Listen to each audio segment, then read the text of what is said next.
안녕하십니까. 개미인 문명입니다. 이번 영상은 제가 최근에 좀 친구들로부터 입장이 서로 좀 다른 친구들로부터 이제 들은 얘기들을 한번 얘기를 해보려고 합니다. 물론 주식, 코인, 부동산 관련된 얘기들입니다. 시청하시기 전에 구독과 좋아요 부탁드리겠습니다. 자, 여러분들 여름 휴가 준비는 하셨나요? 지금 여름 휴가 이제 좀 준비하시려면 조금 늦은 감이 없지 않아 있습니다. 예.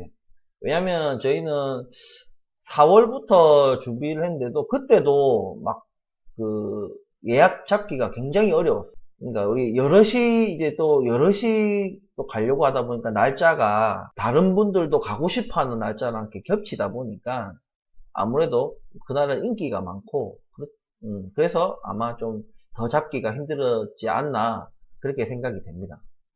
어쨌든 이제 그런 이제 휴가 계획을 친구들과 잡으면서 친구들이 또 너무 이제 저한테 고맙다고 최고다 여러 가지 좀 인사를 받았고 친구들 와이프들로부터도 이제 정말 고맙다고 제가 이전 영상에서 말씀을 드렸지만 보통 이렇게 하락이나 이제 떨어지는 그거를 예측해서 맞추었을 때는 별로 구독자분들도 그렇고 주변 지인분들도 그렇게 막 고맙다 인사를 좀 잘 안 하는 것 같다. 제가 그런 얘기를 했어요. 오르는 걸 맞췄을 때는 뭔가 이득이 당장 생기니까 그런 표현을 하는데 보통 하락을 예측해서 맞췄을 때는 그런 인사 잘 안 하더라고요. 예. 근데 이번에 좀 많이 이제 이게 좀 많이 떨어져서 그런가 하여튼 인사를 좀 많이 받았습니다. 근데 이제 친구들 중에 제가 언제 이제 빠져나갔냐 하면은 제가 이때입니다. 이때가 언제냐면은 작년 이제 여기 보시면 2월 정도, 그러니까 설날이에요. 설날에 이제 지인들하고 친구들 이제 모임을 이제 고향에 다 내려오니까 모임을 하게 되고 이제 그 모임 자리에서 이제 그런 얘기를 했어요. 그러니까 주식 관련 코인, 부동산 등등 그런 얘기를. 왜냐면 저는 오랫동안 주식을 했고 부동산도 주식만큼은 아니지만 꽤 오랫동안 부동산을 했기 때문에 친구들 사이에서는 좀 그래도 자기들보다는 확실하게 이제 경제 쪽에 경험도 많고 지식이 많다고 이제 생각을 해서 좀 여러 가지를 물어봐서 그때 이런저런 경제 얘기가 오갔습니다. 그때 당시에 제가 이때 당시에 금리 얘기를 했어요. 기준금리 얘기를 했습니다. 기준금리 얘기. 사실 이 기준금리 얘기가 이제 제가 이 얘기를 하면서 저는 사실 20년도, 재작년 말부터, 이때 막 오르던 이 시절부터 제가 기준금리를 계속 얘기를 했었고, 뭔가 이쯤에 이제 정점에 저는 제 기준에는 정점에 왔다는 생각에, 여러 가지 이제 경제 환경과 지표들이나 이런 것들이 금리를 올릴 수밖에 없는 환경으로 가고 있다. 이때만 해도 여러분도 아시겠지만 파월 이제 미 연준 의장이 금리를 언제 얘기했냐면 2023년은 돼야지 금리 올릴 수도 있다. 그리고 미리 얘기해 주겠다. 이런 식으로 굉장히 이제 시장을 안심시키던 이런 얘기를 하던 시절이었어요. 근데 제가 지금 그러니까 경제가 굉장히 복잡한 건 맞지만 기본적인 원리 같은 게 있다. 예. 이번 돈을 풀어도 금리 안 오를 수 있어요. 그만큼 뭔가 소비 활동이 활발하고 경제가 살아나고 투자가 일어나고 이런 것들이 일어나면 얼마든지 정도껏 유동성을 풀어도 물가 상승으로 이어지지 않는 그런 경우도 있습니다. 그래 왔고, 근데 우리가 코로나 이제 2020년도 3월 그때 코로나가 터지기 전에도 미중 무역 갈등 때문에 한국에서 이제 금리를 두어 번 낮춘 상태였고, 그리고 코로나가 터지면서 금리를 급격하게 낮아지면서 시장의 유동성을, 이제 유례 없는 유동성을 마구 이제 공급하기 시작했어요. 엄청나게 공급을 했죠. 왜냐면 또 제로 금리라고 얘기하는 그 수준에서 꽤 많은 시간 동안 제로 금리를 유지했으니까. 그래서 작년 말에 제가 이런저런 이유로 이 금리라는 것은 파월이 지가 올리고 싶다고 올리고 내리고 싶다고 내리는 것이 아니다. 이 금리를 올리고 자시고 하는 것은 환경이다, 환경. 환경이 올릴 수밖에 없는 환경이 되면은 올려야 된다 이거야. 그냥 뭐 파월 자기 마음대로 난 올리시는데 한다 그렇게 하는 것이 아니다 이거죠. 그리고 금리를 내리는 것도 마찬가지예요. 나 내리고 싶어. 나 비둘기야. 나 비둘기파야. 그렇게 금리가 작동되는 게 아니다. 뭐 그런 얘기들을 했어요. 간단하게 말씀을 드리면. 근데 이때 제가 이런 얘기를 나눌 때 친구들이 이제 여러 명이 있잖아요. 그러면 그 친구들 중에 제 말을 좀 귀담아 듣고 좀 시장 상황을 보다가 이제 왜냐면 제가 이때 얘기했기 때문에 2월에 얘기했기 때문에 시장 상황을 보다가 빠져나온 친구들이 많아요. 빠져나온 친구들이 많고, 근데 우리 또 친구들이 다 뭐 비슷할 수는 없잖아요. 그러니까 저와 또 다른 생각을 가질 수 있는 사람들이 있으니까, 예. 그 친구가 이제 또 있습니다. 예. 그 친구는 이때 당시에 삼성전자 이제 막 들어갔어요. 그러니까 이전부터 삼성전자를 사고 비트코인을 산 게 아니라 이때부터 이 완전히 고점에 비트코인, 삼성전자, 비트코인을 자기는 절대 안 떨어질 거라 생각한대요. 삼성전자와 비트코인. 보시다시피 지금 차트는 지금 이래 됐죠. 잠깐 또 비트코인을 보자 하면 비트코인도 보시면 2021년 2월이 한 이 정도 됩니다. 이쯤이에요, 이쯤. 이쯤이 2021년도 2월 정도 됩니다. 이때 산 거예요. 이때 샀어요. 예, 완전 고점에 샀죠. 예. 지금 여기죠, 지금. 뭐 이렇게 등락은 있었지만, 어쨌든 여기다, 지금 현재는.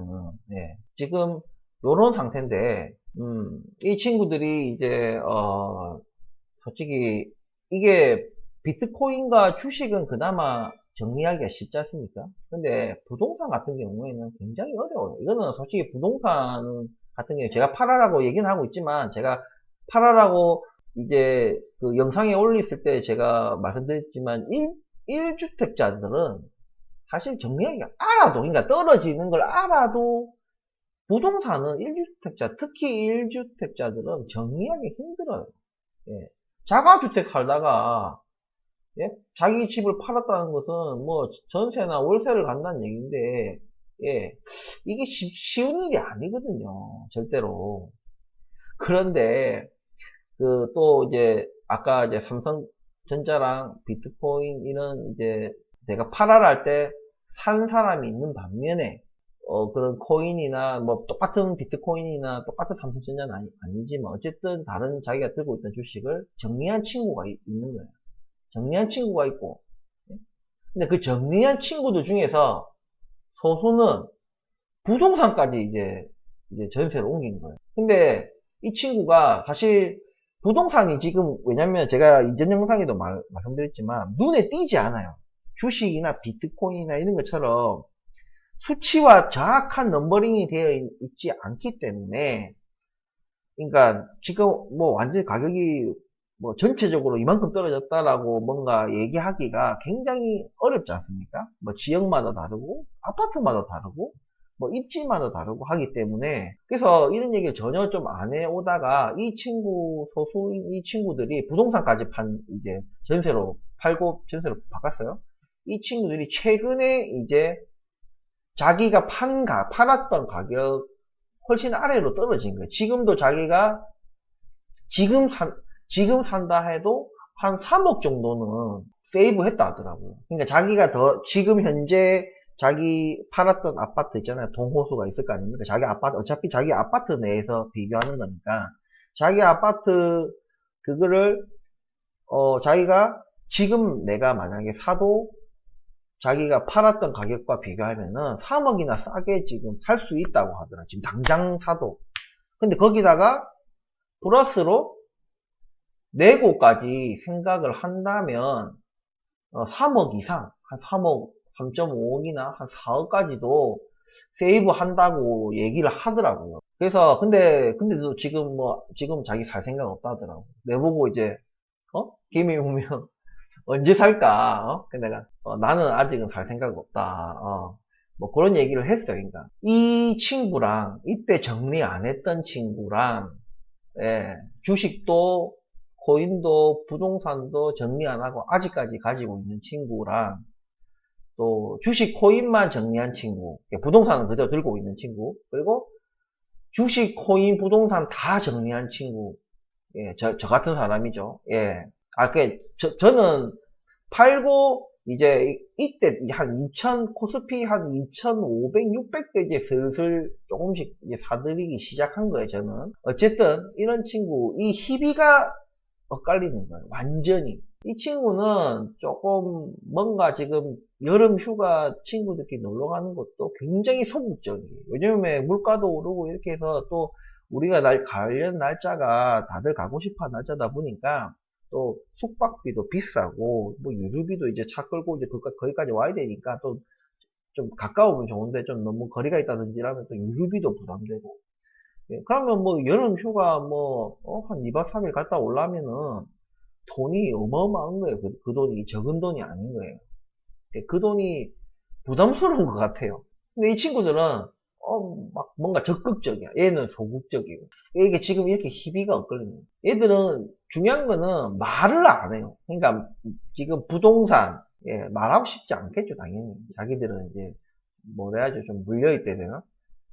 코인, 주식은 특히 삼성전자 절대 안 떨어진다. 부동산도 절대 안 떨어진다. 삼성전자도 절대 안 떨어진다. 코인도 절대 안 떨어진다고 했던 친구들이에요. 제가 기준금리 오른다고 기준금리 오른다고 올릴 거다 하니까 이제 금리 언제 올랐어요? 작년 8월에 올랐죠. 자기 8월이면 한번 지울게요. 지저분하니까 이게 8월이에요. 작년 8월 한 이쯤이에요. 이제 이서부터 이제 딱 금리 올리기 시작했을 때 이제 떨어져. 이제 이 전고점을 점점 깨면서 전고점을 계속 깨면서 내려가죠. 그러니까 전고점보다 다시 높게 올라왔다가 떨어지는 것이 아니라 전고점을 계속 깨나가면서 떨어지는 거죠. 전고점을 한 번도 이제 깬 적 없이 그냥 쭉 낙하하는 거죠. 내가 친구들한테 얘기했어요. 제가 여러분들한테도 얘기한 것처럼 이때부터 코스피가 2,500에서 2,600대부터 아주 보수적으로 천천히 이제 장기 분할 매수해라. 그렇게 해라. 한 번에 퍽퍽퍽 살라. 더 떨어질 거다. 더 떨어진데 왜 지금부터 얘기하냐. 지금 구독자분들한테 영상 올렸던 그 내용 비슷하게 또 얘기를 했어요. 마켓 타이밍을 잡으려고 하지 마라. 충분히 내려왔다. 충분히 내려왔는데 이제 뭐 전쟁이 어떻게 되고 어떻게 될지 또 중국 봉쇄가 어떻게 될지 뭐 금리는 어떻게 될지 물가는 어떻게 될지 그것을 뭔가 예측해서 정확하게 예측해서 마켓 타이밍을 잡는 것은 굉장히 무의미하고 신이 되려고 한다. 똑같아요. 이때도 팔 때도 그냥 지금 팔아라 이거예요. 이때 왔을 때 그냥 팔아. 정리해라 이거예요. 뭐 코스피 딱 무슨 3,150대 팔아라 뭐 이렇게 하는 게 아니라 그냥 지금 팔아라. 내가 지금 말할 때 팔아라 이거죠. 지금도 사모하라. 근데 제가 얘기는 했어요.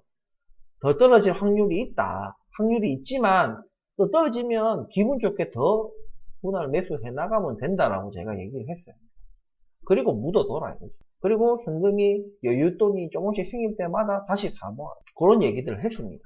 지금 이렇게 떨어지는 거에 대해서 다른 친구들 죽을 맛인 거예요. 그리고 이제 이 고점에 털고 다시 여기서 조금씩 사고 여기서도 좀 사고 하는 이 친구들을 또 보는 여기 물려있는 친구들은 굉장히 기분이 안 좋죠. 자기는 내가 그때 그 기준금리 얘기할 때도 그랬어요. 기준금리를 얘기할 때도 자기는 어차피 장기 투자다. 어차피 장기 투자하고 자기도 뭐 분할로 계속 매수를 할 거다 이런 얘기를 했어요. 근데 아무래도 이 초보들은 실수하는 게 그런 거예요. 처음에 초입 매입량을 조금 많이 잡아요. 그러니까 자기가 뭐 1000만원이 있다 이러면은 100만원씩 10번 나와서 사는 것이 아니라 초반에 뭐 500만원씩 사고 그 다음에 뭐 100만원, 200만원 이렇게 몇 번 쓰면 이제 1000만원이 훌쩍 없어지는 거죠. 한 이쯤 왔을 때 벌써 목돈은 다 썼을 거라. 무타기 하다 보니까. 이제 와서 무타기 하려니까 돈이 이제 없는 거죠. 이제는 뭐 월급이 들어오면 월급에서 일부 남은 뭐 몇십만원, 10만원, 20만원 그거 가지고 이제 사야 되는데 사실 좀 힘든 부분이 없지 않아 있죠. 아무 티도 안 나고. 근데 그래도 어차피 이제 이미 물려있기 때문에 자기들은 어쩔 수가 없는 거예요. 어쨌든 그렇게 위로를 했다고요. 위로가 아니라 그렇게 자신만만하게 떨어지더라도 나 어차피 난 장기 투자다. 예. 이렇게 말했던 친구들인데 지금 말이 없어요. 아예 뭔가 대화에 참여한다는 느낌이 없습니다. 예, 그냥 뭐 카톡에 숫자는 없어지는데 보긴 보는데 말이 없어. 이게 할 기분이 아니겠죠. 이것을 또 똑같이 우리가 부동산에 빗대어서 본다면 부동산 무조건 오른다고 하는 사람들의 변명이 뭐예요? 어차피 나 실거주다.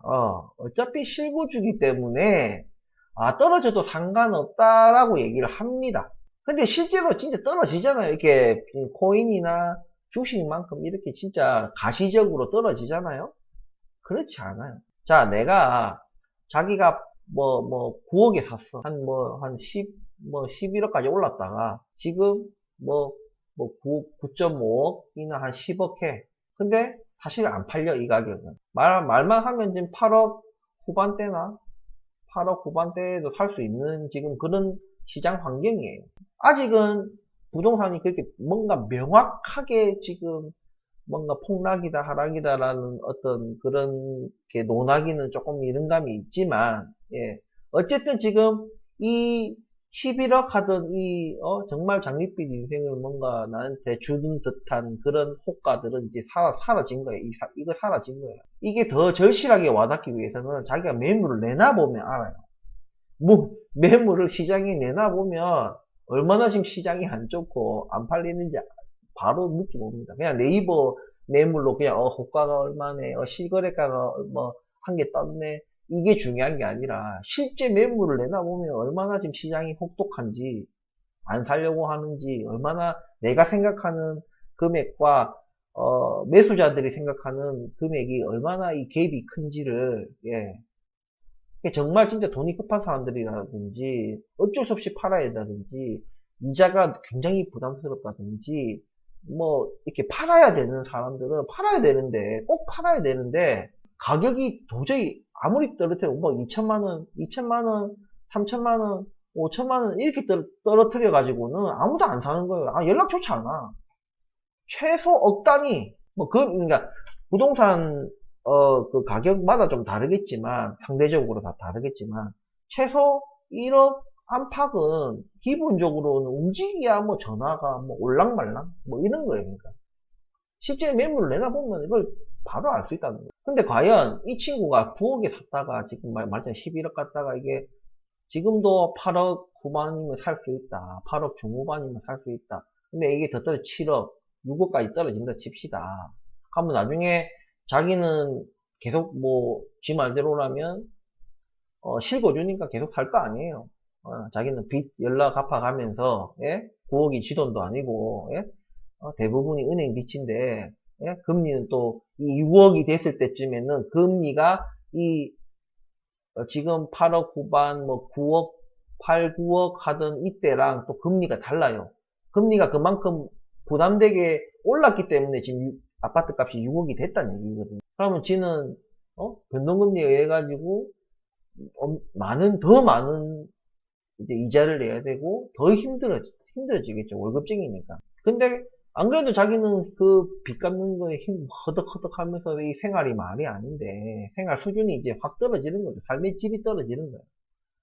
근데 똑같은 자기 아파트 지랑 근데 자기보다 더 고층 자기보다도 더 고층이고 더 로얄인데 6억대에 막 팔려서 뭐 필요한 사람은 또 살 수도 있잖아요. 5억까지 떨어질 수도 있는데 필요한 사람들은 또 살 수도 있다고요. 뭐 6억 7천에 뭐 누가 들어왔다든지 이러면은 내보다 더 고층이고 내보다 더 로얄인데 6억 7천에 들어왔다. 만약 예를 들어서 자기 9억이에요. 그럼 자기는 얼마나 얘기해요? 자기는 얘보다도 더 아래층이고 로얄도 아니라.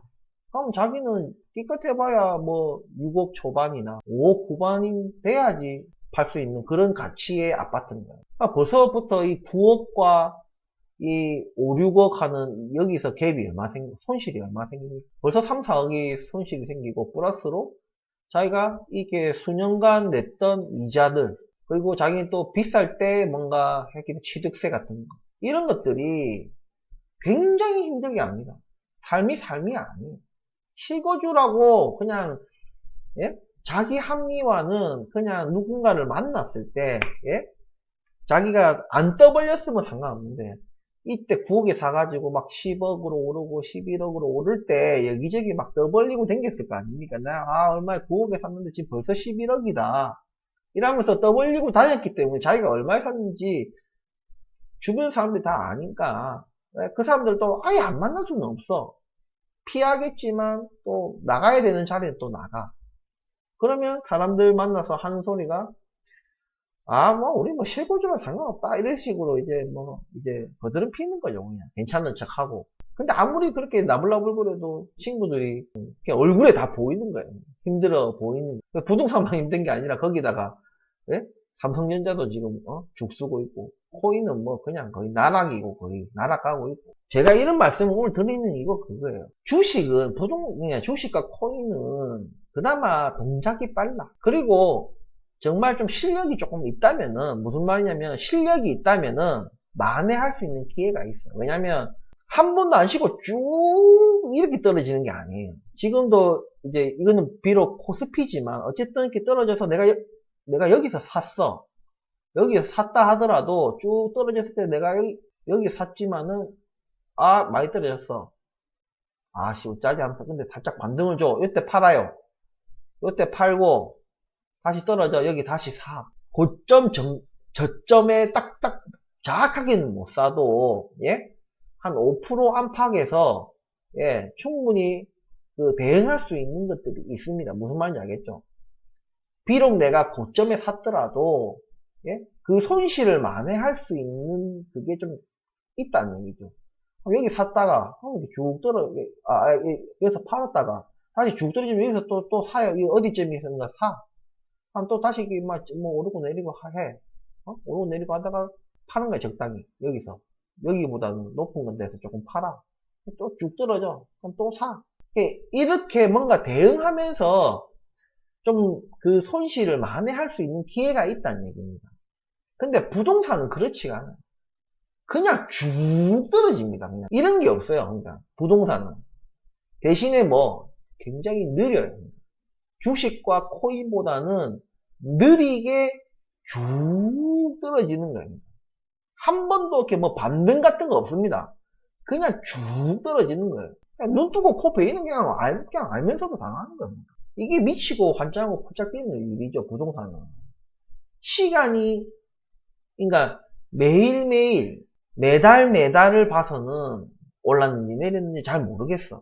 그게 부동산이에요. 근데 뭔가 계절이 바뀌고 뭔가 분기 아니면 뭐 이게 상반기 하반기 아니면 작년 올해 이렇게 딱 비교를 하면은 특히 티가 나고 더 정확한 거는 자기 아파트만 비교하는 거예요. 자기 아파트 제일 정확하잖아. 자기 집의 현 주소를 알기가 제일 정확한 게 자기 아파트에서 거래가 어떻게 일어나고 실거래가가 어떻게 일어나고 지금 현재 호가가 어떻게 되고 로얄이 얼마고 뭐 못난이가 얼마고 이런 걸 보면은 알 수 있잖아요. 근데 그것도 매달 보는 거는 힘들어요. 하지만 이게 분기, 반기 그렇게 1년 이렇게 보면은 확 티가 난다는 거예요. 이게 지금 이 부동산을 정리 안 했던 이 친구는 마치 잠수함처럼 말도 없고 그때는 참 많이 좀 나대고 엄청 좋아하고, 예? 아파트값 오르니까 엄청 좋아하고 이랬는데 지금 말도 없고 뭔가 소극적이고 친구들 모임에도 따박따박 나오죠. 그때는 따박따박 나왔죠. 근데 지금은 따박따박 나오지도 않고 어쩌다 한 번씩 나오고, 예? 이렇게 되는 거예요. 그러니까 모든 자산은 절대 계속 오를 수가 없어요. 말이 무슨 30년, 40년 차트를 놓고 보면 당연히 우상향하지. 우상향하는데 그 속에는 막 이래 돼 있다. 이래 돼 있어요. 막 이렇게 막 이래 돼 있어요. 그러니까 이게 그냥 쭉 이렇게 오르는 게 아닌 거 이제 여러분들도 아시잖아요. 알면서도 지금 이번 하락이 힘든 것이 왜 힘들까요? 왜 지금 이번 하락이 오를 거야? 저도 그렇게 생각해요. 어디까지 떨어질지 모르겠지만 오를 거라는 그 생각이 있어요. 근데 오를 거라는 거 알면서도 왜 지금 미칠 정도로 힘들까요? 바로 삶이기 때문에. 이것은 우리의 인생이고 삶이다 이거죠. 인생과 삶이기 때문에 너무 부동산은 우리 인생과 삶에 더 주식 코인보다 더 접해 있죠. 더 가깝기 때문에 더 힘든 거예요. 더 힘들어요. 말 못할 정도의 고통이 있다는 거예요. 지금 이 시기는 아까 3, 40년 차트로 보면은 정말 이거밖에 안 될 거예요. 막 이래 되면요. 이게 우상향해. 전체적으로 우상향하는데 지금 우리 이 시기는 그 30년, 40년 차트를 보면 뭐 요만큼이 될 수도 있고 요만큼이 될 수도 있고 요만큼이 될 수도 있는 거예요. 근데 이 속에서 이 인간의 희노애락이 다 누군가는 기뻐하고 누군가는 막 눈물 흘리고 하는 겁니다. 근데 자기가 그 눈물 흘리는 쪽에 있다 생각하면 정말 고통스러워. 왜? 끝을 알 수가 없거든. 끝을 안다면은 좋겠지. 뭔가 좀 더 마음이 더 편해지겠죠. 끝을 아니까. 근데 끝을 알 수가 없어. 언제 끝날지. 하락은 뭐 어느 시점에 전문가들이 뭐 언제쯤까지 뭐 바닥을 보고 있다라는 그런 전망이 있잖아요. 그런 걸 빗대어 가지고 자기가 바닥이 한 이쯤이구나라고 생각할 수 있지만 이렇게 쳐박다가 이제 하락은 끝났는데 또 행보를 하는 거야. 행보. 그럼 또 행보 이건 또 더 미쳐요. 어찌 보면 주식시장에서는 행보가 더 미칩니다. 차라리 내리는 게 낫지 오르거나 내리고 하는 게 이렇게 역동적인 게 낫지 행보는 이거는 오르는 것도 아니고 내리는 것도 아니고 사람 더 미칩니다. 똑같아요. 근데 부동산은 돌아버리죠. 왜? 말씀드렸다시피 움직임이 느려요. 그만큼 시간이 방향을 이만큼 한 5도 트는데 주식은 뭐 1분 1시간 하루면 돼. 며칠이면 되는데 부동산은 몇 개월 방향이 조금 트는데도 몇 개월이 걸릴 수 있고 반년이 걸릴 수 있고 근데 이게 횡보로 이렇게 간다. 방향성 없이 그냥 횡보로 간다. 이게 몇 년이 될 수 있는 이 끝은 더 할 수 없어요. 이 하락의 끝은 대충 예측을 해도 이 행보의 끝은 또 언제까지 할지 모르거든요. 과연 이때도 뭐 괜찮다. 근데 우리 그런 거 있잖아요. 친구들 사이에서도 이 친구가 고통스러운 거 아는데도 현재 굉장히 고통스러워 하는데 아는데도 이 친구가 이게 어디까지나 지금 9억이다 뭐 11억이다 이런 건 다 예를 들어서 하는 얘기예요. 예를 든 가격입니다. 실제가 아니라 9억에 샀다는 친구가 이 11억 오를 때 제가 막 자랑하고 좋아하고 막 기뻐하고 그랬다고 말씀드렸잖아요. 근데 이런 것들이 축하해주는 친구도 있는 반면에 안 입고 온 친구들도 있을 거 아닙니까? 자기는 좀 더 싼 아파트를 사서 왜냐면 가격이 똑같이 20%가 올라도 3억인 집이 20% 오르는 거랑 9억인 집이 20% 오르는 거랑은 절대 가격이 다르죠. 예. 퍼센테이지 오름 상승률은 똑같아도 절대 가격이 다르기 때문에 뭐 세민할 수도 있고 어쨌든 좀 안 좋게 볼 수도 있겠죠. 아니면 주택이 없거나 전세 살거나 이런 친구들은 그런 친구들이 이때 자기들이 조금 기분이 상했던 거죠. 자기가 무주택자고 전세고 어떤 이런 주식이나 부동산 대상승장에서 뭔가 재미를 못 봤던 그런 친구들 앞에서 자기 집값 올랐다고 막 자랑하던 이 친구가 지금 집값이 뭔가 떨어지고 뭔가 하락세고 이렇게 하니까 기주고 있고 풀주고 있는데도 이 친구들은 위로나 이런 거 안 하고, 불난 집에 또 막 부채질 하는 거예요. 어이구, 그때, 개미 문명이, 그때 이렇게 금리가 이렇게 저렇게 그때 팔 때야 팔지, 어이구, 하면서 뭐, 니 그때 뭐 이런 소리 하면 실거주니 뭐니, 장기니 뭐니, 장기 투자니 뭐니 하면서 뭐 그딴 소리 했싸면서 뭐, 경제 개뿔도 모르면서, 주구장창 무조건 오를 거라고, 그때 니가 그래 얘기했지, 이러면서, 이런 식으로 막 사람을 막, 뭐라 하지, 뚜껑 열리게 하는 거죠. 사람은 다양하니까. 어쨌든, 이러면서 뭔가 또 인간관계들이 굉장히 이번에 그 또 코로나로 인해서 자주 못 보죠. 평소보다는 자주 못 보죠. 그렇게 좀, 왕래도 잦아들고, 그러면서 뭔가 친구들 사이에서도 빈부 격차가 심해지고, 그 빈부 격차가 이게 노동으로 빈부 격차가 심해지는 것이 아니라, 예? 그냥 진짜 막, 무슨, 누군 도박했고, 누군 도박 안 했고, 도박 안 한 사람들은, 돈 못 벌고, 도박한 사람들은 재미 보고, 예? 뭐 이런 것들이, 이제 친구들 사이에서도 좀 뭔가 화합적이지 못한, 예, 그런 장면들이 펼쳐지는 것 같아요. 그래서 지금도 좀 친구들 사이에서 뭔가 눈에 보이지 않는 그런 것들이 좀 있습니다. 그래서 좀 뭔가 불편한 감이 있지만, 그래도 우리 또 이렇게 친구들이고 하니까, 뭐 또, 어느 순간이 되면 또 서로 또 뭐 한잔 하면서 또 풀겠죠. 그러니까 오늘 이번 영상은 뭔가 딱히 뭐 주제는 없는 것 같이 보이지만, 여기서 우리가 얻어야 될 교훈이 뭐냐. 이 자산이라는 것은 늘 등락이 있다는 얘기예요. 영원히 오르는 거 없어요. 30년, 40년 차트, 그런 얘기 하는 사람들은, 이 30년, 40년 동안 니 해봤냐, 이거야. 주식을 해봤냐, 주식을 가지고 있어 봤냐, 이거야. 부동산을 가지고 있어 봤냐, 이거. 이게 다른 얘기입니다.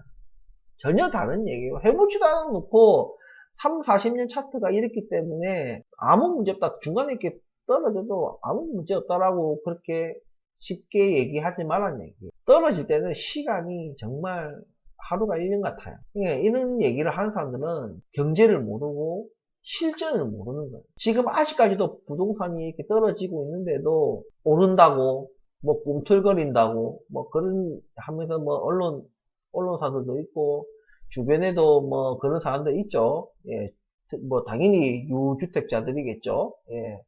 혹은 청약 당첨자들, 혹은 지인들, 이런 사람들은 계속 아직도 오른다고 계속 하는 거예요. 내리고 있는데도 오른다. 오르고 있다. 지금도 오르고 있다. 신고가 나온 건 뭐나. 어디 아파트, 어디 뭐 한 채 신고가 나온 건 모르냐. 뭐 이런 식으로 계속 오른다고 하는 거예요.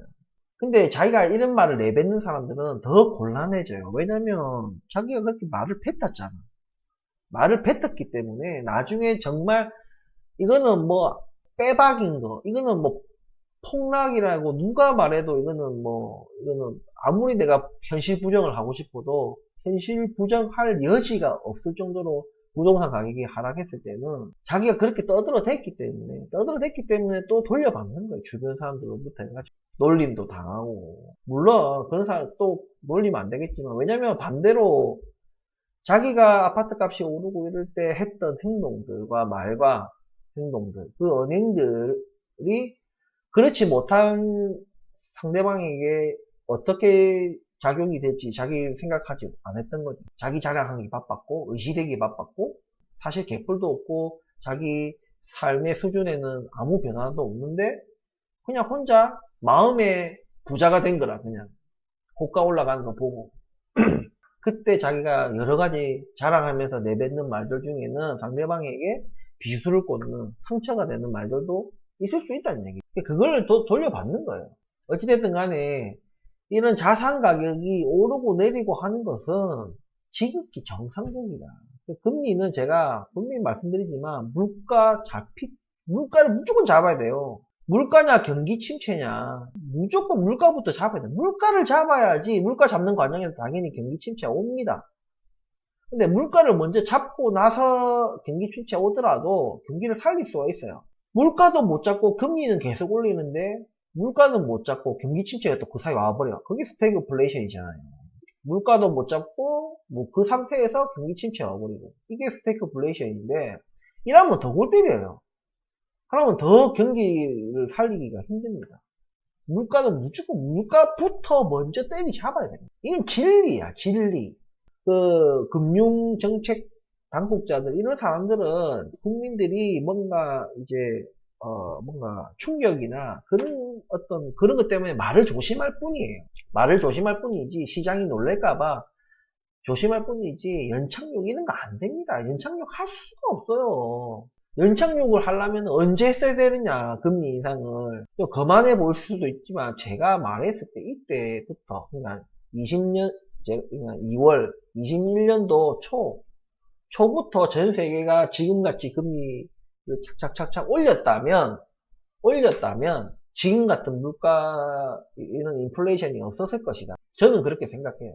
제 분석상으로는. 물론 저보다 더 똑똑하고 뭐 대단하신 분들이겠지만 진짜 좀 답답했습니다. 저도. 왜냐면 저는 20년도 말부터 제가 21년도 초까지 제가 금리 인상에 대한 금리 인상 해야 된다. 할 것이다 라고 얘기했지만 생각보다 늦게 했어. 21년도 중순 뭐 8월에 했으니까 생각보다 늦게 했습니다. 적어도 봄에는 겨울 21년도 초니까 겨울 지나서 봄에는 해야 되지 않나. 겨울에 하면 더 좋았지만 봄에는 해야 되지 않나 했는데 늦고 해서 결국에는 21년도 여름, 한여름, 늦여름 돼야지 금리를 올리기 시작해요. 그나마 한국은 다른 세계의 어떤 나라보다 조금 빨랐죠. 예, 그렇기 때문에 지금 그나마 미국 금리의 이 미친 속도의 어떤 금리 인상에 대응이 가능한데 지금도 이창용 총재는 최근에 조금 어저께인가 이제 물가 설명인가 하시면서 뭔가 물가를 잡고 뭔가 매파적인 그런 발언을 했지만 여전히 굉장히 조심하는 모습 말 그런 거 그럴 수밖에 없는 위치이기 때문에 그런 건 알겠는데 정말 강력하게 해야 된답니다. 자꾸 우리나라 뭐 5%대밖에 안 된다 해서 우습게 생각하고 자꾸 어영부영 물가 금리를 올리다가는 또 미국 꼬라지 나는 거예요. 미국처럼 저렇게 어영부영 올리다가는 미국 꼬라지 나는 거예요. 미국이 처음부터 물가 상승률이 8.6% 나오고 이랬던 거 아니잖아요. 분명히 인플레이션의 어떤 초기 증상이 있었는데 그때 지금 마치 이창용 총재가 대응하듯이 뭐 굳이 금리를 쫓아갈 필요 없다, 같은 속도로 갈 필요 없다, 기준금리가 미국보다 낮아도 외화 유출 안 일어난다, 뭐 이딴 소리 하면 안 된다는 얘기. 느긋한 소리 하면 안 된다는 얘기. 지금도 우리 환율이 얼마예요? 지금 1300원 넘었죠. 지금 이 1300원 넘는 거에 대해서 우리나라 국내 경제 전문가들이나 뭐 무슨 애널리스트들이나 뭐 거시 경제학자들이나 1300원 넘는다고 예측한 사람은 거의 없습니다. 1300원 넘는다고 얘기했던 우리 한국의 경제 전문가들은 누구 말을 빗대었냐? 미국의 경제 전문가들의 말을 빗대어서 얘기를 한 거예요. 그러니까 아무도 1300원이 넘어갈 거라는 얘기는 아무도 안 한 거예요. 왜? 자꾸 이창용 총재는 자꾸 금리 인상을 자꾸 미국 수준으로 똑같이 가지는 않겠다. 늦게 가도 된다. 자꾸 이런 소리를 했으니까. 그런데 미국은 물가 때려잡겠다. 뭐 경기 침체가 불가피하고 경기 침체가 오더라도 물가 무조건 때려잡아야 된다. 그리고 그러다가 지금 뭐 1% 한 방에 1% 올리는 얘기도 했었고 막 이렇게 뭔가 초매파적인 발언을 막 하고 행동으로도 하고 그렇게 하고 있는데 우리는 느긋한 소리 하고 있는 거야. 벌써 거기서부터 환율에 대한 기대 심리가 벌써 반영이 되는 게 1300 넘어버리는 거야. 한국은 이제 기준금리를 미국보다 또 늦게 또 좁은 폭으로 올리는구나. 미국은 당연히 이제 넘어가는 거예요. 미리부터. 미국은 왜 미친 듯이 달릴 거니까. 뭐 언제까지? 물가 잡힐 때까지 미친 듯이 달릴 거니까 당연히 이제 자본도 일로 나가는 거예요. 다른 이유 없어요. 코스피 왜 떨어지는데? 뭐 코인 왜 처박는데? 이유 없습니다. 외화가 다 빠져나가는 거예요. 미국 외화 빠져나가서 미국 주식은 왜 떨어지는데? 외화가 빠져나갔다는 것과 그 돈으로 미국 주식을 샀다가 이게 이퀄이 아니죠. 외화가 빠져나갔다는 거예요. 달러로 보유하고 있는 거예요. 왜? 원화로 계속 두고 있으면 원화 가치가 계속 떨어지니까 앉아서 돈 잃는 거예요. 일단은 환전을 해서 자기 나라 달러로 다 바꿔서 달러로 가지고 있는 거예요. 그리고 미국 증시 그 바닥을 확인하겠죠. 확인하고 뭔가 대응하는데 그 자금을 투입하려고 대기 자금으로 해놓겠죠. 그러니까 여러분들 자꾸 뭐 대통령이 뭐 할 계획이다. 뭐 부동산 뭐 완화할 계획이다. 뭐 대출 규제 완화할 계획이다. 자, 우리 극단적인 예를 한번 들어봅시다. 대출 규제 다 풀었어. 다 풀었어. 대출 규제 이제 뭐 집이 10억이면 10억 대출해줘.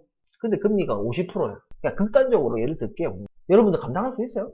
감당 못하죠. 그러니까. 금리가 50%인데 집을 10억짜리인데 10억 다 빌려준다는데 1억이라도 빌릴 수 있을까요? 금리가 50%인데. 그 말이 뭐냐면 우리의 경제 수준이 있다는 거예요. 물가 아무리 올라도 있잖아요. 경제 성장이 동반되지 않는 물가 상승일 때는 임금이 못 쫓아가요. 임금은 절대 물가 쫓아서 올라가는 게 아니에요. 경제 성장에 기반해서 임금이 올라가는 거야. 물가는 미친듯이 이렇게 올라가는데 직장 생활 해보시면 아시겠지만 끼껏 해봐야 이렇게 올라요. 3%, 5% 끼껏 해봐야 이것도 3%, 5%도 많이 올려주는 거라. 물가는 지금 몇 배가 지금 막 이래 오르는데 이게 감당이 됩니까?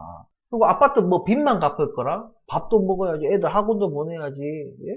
뭐 외식도 한 번에 뭐 치킨이라도 한 번씩 먹어야지, 담배도 피워야 되고 술도 한 잔 먹어야 되고. 그러니까 이거는 대통령이 무슨 뭘 규제를 푸니 뭐 부동산 규제를 푸니 뭐 대출 규제를 푸니 이런 거 아무 상관이 없어요. 문재인 대통령이 막 이렇게 규제하고 저렇게 규제하고 해도 부동산이 올랐던 것처럼 왜 오르겠어요? 금리가 제로 금리잖아.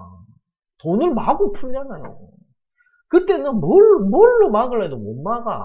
그냥 법적으로 그냥 한강부당 무조건 집 한 채. 이렇게 극단적인 이런 거 아닌 이상은요, 이게 오르기 힘들어. 반대로 유동성, 금리, 유동성을 흡수하고 돈을 다 시중에 돈을 다 빨아들이는 거예요. 돈의 가치가 올라가고, 현금의 가치가 올라가고. 그러면은, 어떻게 해도 이 대세를 막을 수가 없는 거예요. 얘기 아시겠죠? 그게 뭐 내년 되면 있다고 소리하는 사람들 있어요. 올 연말쯤 되면 다시 금리를 내릴 것 같다. 내년 초 되면 다시 금리를 내릴 것 같다. 내릴 수도 있어요. 맞아. 내릴 수도 있는데, 이거는 지금 그걸 예측할 필요가 없어요. 이걸 예측할 필요가 없는 시점이고, 그것은 일단 물가 잡고 난 뒤에, 물가가 어느 정도, 정점을 찍었다는 그 느낌. 그런 어떤 게 생각이 지금 8.6%인데, 7% 초반까지도 한 내려왔다. 이러면은 확실히 정점 찍고 내려온 거죠. 이랬을 때는 뭔가 우리가 어떤 가까운 시일 내에 금리를 낮출 수도 있겠다. 아니면 유지하거나 조금 낮출 수도 있겠다. 이런 착각할 수 있지만은, 그런 예측을 할 수 있지만은, 지금 아직 이제 시작인데, 이제 기준금리 인상이 아직도 시작 단계예요. 0.75 올렸다고 그게 아니라 이제 시작 단계예요.